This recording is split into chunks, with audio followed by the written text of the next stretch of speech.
show you how to download all files for one record with a repeated strip in Titan Web.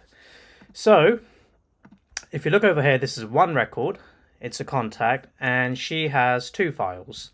And I want to be able to download both of those files individually from Titan Web, but using a repeated strip. So the first thing we do is we create one strip, which is just going to simply bring the contact details, and I'm going to do that using a lookup. So we'll choose contact here, and that's it. That's really the first step. The second step is where we bring the files, name that is, and the ability to download. So the first thing you want to do is get your layer list, highlight the strip, and then make sure you set it to be repeated. And inside, you want to create a variable, and this variable is going to contain the file hash, which you will need. So just make sure you do these steps, and you're pretty much good. Now, next step is we're going to put the file name into a text field. You can put it into a input text label if you want to. It doesn't really matter. I'm just going to use this for now. And then finally, I'm going to add a button here, which is going to allow me to download that specific file.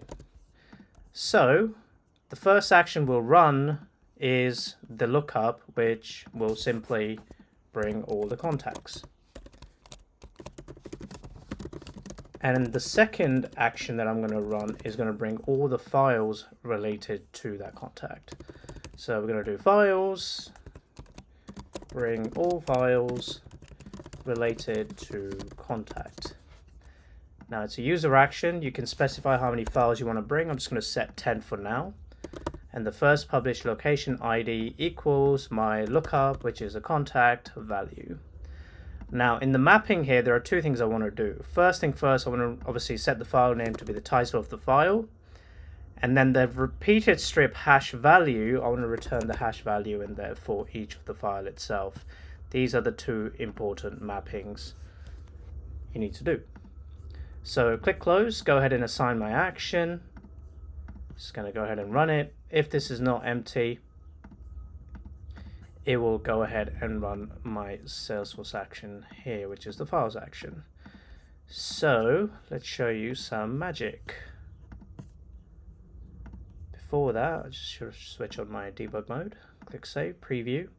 Okay, so if I now look up Alicia James, there she is, and these are the two files. But look in the debug mode here, that each file has returned a hash into my custom variable, including the title of the file itself, and that's what we want.